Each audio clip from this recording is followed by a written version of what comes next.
തിരുവനന്തപുരം മുൻ മേയർ ആര്യ രാജേന്ദ്രന് ഡിവൈഎഫ്ഐ സംഘടനാ തലത്തിലും തിരിച്ചടി. ആര്യയെ തഴിഞ്ഞ് VS ശ്യാമയെ തിരുവനന്തപുരം ജില്ലാ പ്രസിഡന്റായി തെരഞ്ഞെടുത്തു. നിലവിൽ ഡിവൈഎഫ്ഐ സംസ്ഥാന സെക്രട്ടേറിയറ്റ് അംഗമായ ആര്യയെ ജില്ലാ പ്രസിഡന്റാക്കാൻ CPM-ലെയും ഡിവൈഎഫ്ഐയിലെയും ഒരു വിഭാഗം നേതാക്കൾ നടത്തിയ ശ്രമമാണ് പാളിയത്. വിവരങ്ങളുമായി പ്രശാന്ത് ശങ്കരമംഗലത്ത് ചേരുന്നു. പ്രശാന്ത്, തിരുവനന്തപുരത്ത് നമുക്കറിയാം രാജ്യത്തെ ഏറ്റവും പ്രായം കുറഞ്ഞ മേയർ എന്നൊക്കെ പറഞ്ഞാണ് ആര്യ രാജേന്ദ്രനെ കഴിഞ്ഞ തവണ അവതരിപ്പിച്ചത്. പിന്നീട് അത് കനത്ത പരാജയമായി മാറി. കോർപ്പറേഷൻ ഭരണം നഷ്ടപ്പെട്ടു. ആര്യ രാജേന്ദ്രന് സീറ്റ് പോലും ഉണ്ടായില്ല. അങ്ങനെ കഴിഞ്ഞ തവണത്തെ തെരഞ്ഞെടുപ്പിൽ ആര്യ രാജേന്ദ്രൻ്റെ ഭർത്താവ് അടക്കം പരാജയപ്പെടുന്ന സാഹചര്യം. അങ്ങനെ വലിയ തിരിച്ചടി നേരിടുമ്പോഴാണ് തിരുവനന്തപുരം ജില്ലയിൽ ഡിവൈഎഫ്ഐ ജില്ലാ പ്രസിഡന്റ് ആകാനുള്ളൊരു ശ്രമം ആര്യ രാജേന്ദ്രൻ നടത്തി. പക്ഷേ അത് പാളി എന്നുള്ളതാണ് ഈ സംഘടനാ തെരഞ്ഞെടുപ്പിലൂടെ വ്യക്തമാകുന്നത്. കൂടുതൽ വിവരങ്ങൾ. വിനോദ, സംഘടനാ തലത്തിൽ കനത്ത തിരിച്ചടിയാണ് ആര്യ രാജേന്ദ്രന് നേരിട്ടിരിക്കുന്നത്. ഒരു വിഭാഗം CPM നേതാക്കളും സംസ്ഥാന സമിതി നേതാക്കളും അതോടൊപ്പം തന്നെ ഡിവൈഎഫ്ഐ നേതാക്കളെല്ലാം അങ്ങനൊരു ശ്രമം നടത്തിയിരുന്നു. ആര്യ രാജേന്ദ്രനെ ഡിവൈഎഫ്ഐയുടെ സംസ്ഥാന പ്രസിഡന്റാക്കാൻ തിരുവനന്തപുരം ജില്ലാ പ്രസിഡന്റാക്കാനുള്ള നീക്കം നടത്തിയിരുന്നു. അതാണ് ഇപ്പോൾ പാളിയിരിക്കുന്നത്. ഇതേ തുടർന്നാണ് VS ശ്യാമയെ ജില്ലാ പ്രസിഡന്റായി നിയമിക്കുകയും ചെയ്തത്. സംസ്ഥാന സമിതിയിൽ തന്നെ ഒരു വിഭാഗം കടുത്ത തീരുമാനത്തിലേക്ക്, അതായത് ആര്യ രാജേന്ദ്രൻ തന്നെ ജില്ലാ പ്രസിഡന്റ് ആകണമെന്നൊരു തീരുമാനത്തിലേക്ക് എത്തിയിരുന്നു. അതോടൊപ്പം തന്നെ ഡിവൈഎഫ്ഐയിലെ ഒരു വിഭാഗവും ഇതിന് അനുകൂലമായൊരു നിലപാട് സ്വീകരിക്കുകയും ചെയ്തു. ഇതോടുകൂടി തർക്കം രൂക്ഷമായി എന്നാണ് നമുക്ക് മനസ്സിലാക്കാൻ സാധിക്കുന്നത്.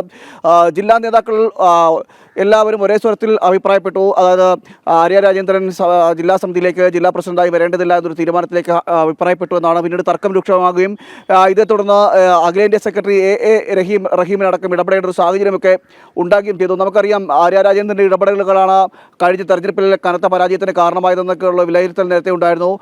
ഈ തദ്ദേശ തെരഞ്ഞെടുപ്പിലായിക്കോട്ടെ, അതിനുശേഷം വന്ന നിയമസഭാ തെരഞ്ഞെടുപ്പിലായിക്കോട്ടെ, ഈ തെരഞ്ഞെടുപ്പുകളിലൊന്നും അതിൻ്റെ പ്രചരണ ചുമതലകളിൽ നിന്നെല്ലാം മുൻ മേയറെ മാറ്റി നിർത്തുന്ന ഒരു സാഹചര്യമൊക്കെ ഉണ്ടായിരുന്നു. മുൻകാലങ്ങളിലൊക്കെ ഇത്തരം കാര്യങ്ങൾക്ക്, അതായത് തിരുവനന്തപുരത്തെ കേന്ദ്രീകരിച്ച് പ്രവർത്തിക്കുമ്പോൾ തിരുവനന്തപുരത്തെ തദ്ദേശ തെരഞ്ഞെടുപ്പായിക്കോട്ടെ, അതോടൊപ്പം തന്നെ നിയമസഭാ തെരഞ്ഞെടുപ്പായിക്കോട്ടെ, അതിലൊക്കെ ഒരു മുഖമായിട്ട് ഉയർത്തിക്കാണിക്കുന്നത് അതത് കാലങ്ങളിലെ മേയറെയാണ്. എന്നാൽ അതിന് വിരുദ്ധമായ ഒരു സമീപനമായിരുന്നു ഈ കഴിഞ്ഞ 2 തെരഞ്ഞെടുപ്പുകളിലും തിരുവനന്തപുരത്തുണ്ടായത്. ഒരു കാര്യത്തിലും, അതായത് സംഘടനാപരമായിട്ടുള്ള ഒരു കാര്യത്തിലായാലും പോലും, തെരഞ്ഞെടുപ്പിൻ്റെ ഒരു കാര്യത്തിൽ പോലും മുൻ മേയറെ അവിടെ നിന്നും അകറ്റി നിർത്തുന്ന ഒരു സാഹചര്യമാണ് ഉണ്ടായത്.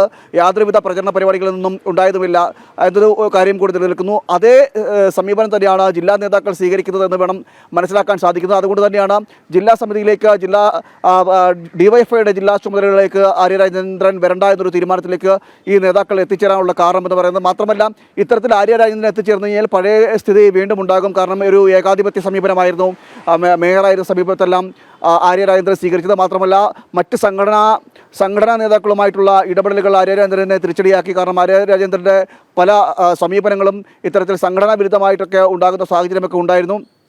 അതിന് സമാനമായൊരു സ്ഥിതി ഡിവൈഎഫ്ഐക്ക് തിരുവനന്തപുരത്ത് ഉണ്ടാകും. മാത്രമല്ല, അതിനുള്ളിൽ തന്നെ നേതാക്കൾക്കിടയിൽ തന്നെ പിന്നീട് തർക്കങ്ങൾ ഉണ്ടാകുവാനും ഒക്കെയുള്ള സാധ്യതകളൊക്കെ ഉണ്ടാകും. ഇതൊക്കെ മുൻകൂട്ടി കണ്ടുകൊണ്ടാണ് ജില്ലയിലെ നേതാക്കൾ എല്ലാവരും ഒറ്റക്കെട്ടായി ആര്യ രാജേന്ദ്രൻ വരണ്ട എന്ന തീരുമാനത്തിലേക്ക് എതിർക്കുന്നത്. എന്നാൽ ആര്യ രാജേന്ദ്രനെ സംഘടനാ ചുമതലയിലേക്ക് കൊണ്ടുവരാനുള്ള നീക്കങ്ങൾ ഒരു ഭാഗത്ത് നടക്കുകയും ചെയ്തിരുന്നു. അതിന് കനത്ത തിരിച്ചടിയാണ് ഇപ്പോൾ നിലവിൽ നേരിട്ടിരിക്കുന്നത്. നമുക്കറിയാം, ആ തെരഞ്ഞെടുപ്പിൽ പരാജയത്തിലൂടെ തന്നെ ഇപ്പോൾ സംഘടനാപരമായിട്ടുള്ള പ്രവർത്തനങ്ങളൊന്നും ഇല്ലാതെ നിൽക്കുന്ന ഒരു സാഹചര്യമാണ് ആര്യ രാജേന്ദ്രനുള്ളത്. നേരത്തെ ഇത്തരത്തിൽ നടന്ന പല പരിപാടികളിലും സംസ്ഥാന നേതാക്കളടക്കം പങ്കെടുക്കുന്ന പരിപാടികളിലടക്കം ഒരു കാഴ്ചക്കാരിയായി നിൽക്കുന്ന ആര്യ രാജേന്ദ്രനെയൊക്കെ നമ്മൾ കണ്ടതാണ്. ആ സമാനമായ രീതിയിൽ നിൽക്കുന്ന ആര്യ രാജേന്ദ്രനെ തുടർന്ന് സംഘടനാ തിരുവനന്തപുരം കോർപ്പറേഷൻ മുൻ മേയർ ആര്യ രാജേന്ദ്രന് ഡിവൈഎഫ്ഐയുടെ സംഘടനാ തലത്തിലും തിരിച്ചടി. തിരുവനന്തപുരം ജില്ലാ പ്രസിഡന്റ് ആകാനുള്ള ശ്രമമാണ് ഒരു ഭാഗം നേതാക്കൾ ഇടപെട്ടതിനെ തുടർന്ന് ആ ശ്രമം പാളിയത്. വിവരങ്ങൾ നൽകുകയായിരുന്നു പ്രശാന്ത് ശങ്കരമംഗലത്ത്.